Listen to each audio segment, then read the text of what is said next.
राजकुमार से बुद्ध और ज्ञान की खोज, Gautam Buddha motivational story in Hindi. राजकुमार सिद्धार्थ एक सुखी जीवन व्यतीत किया करते थे और उनके पास वह सब कुछ था जो एक राजकुमार के पास होना चाहिए, जैसे कि भव्य महल, स्वादिष्ट भोजन और मनोरंजन के अनगिनत साधन। लेकिन राजकुमार सिद्धार्थ के भीतर एक गहरी बेचैनी थी। उन्हें दुनिया के दुहक, बीमारी, बुढ़ापा और मृत्यु के बारे में जानने की तीव्र इच्छा थी।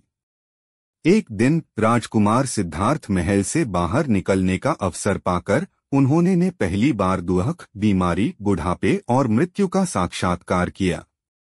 यह उनके लिए एक गहरा सदमा था। उन्होंने महसूस किया कि इन दुखों से कोई भी छूटा नहीं है, चाहे वह राजा हो या प्रजा। इस अनुभव उन्हें दुखी कर दिया और उन्होंने राजपाट त्यागने और इन दुखों का कारण जानने का प्रण लिया। उन्होंने वैभवपूर्ण जीवन छोड़ दिया और एक साधारण साधु का जीवन अपना लिया। राजकुमार सिद्धार्थ ने कई वर्षों तक उन्होंने विभिन्न शिक्षकों से ज्ञान प्राप्त किया और कठोर तपस्या की।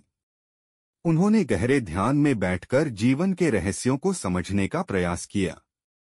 आखिरकार एक रात बोधगया में एक पीपल के पेड़ के नीचे ध्यान करते समय उन्हें ज्ञान की अनुभूति हुई और वह बुद्ध बन गए। बुद्धत्व को प्राप्त करने के बाद उन्होंने अपना शेष जीवन दूसरों को दुखों से मुक्ति का मार्ग सिखाने में लगा दिया।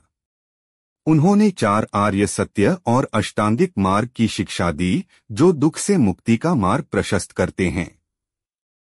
सीख, गौतम बुद्ध की कहानी हमें यह सिखाती है कि सच्ची खुशी भौतिक सुखों में नहीं, बल्कि ज्ञान और करुणा के मार्ग पर चलने में मिलती है।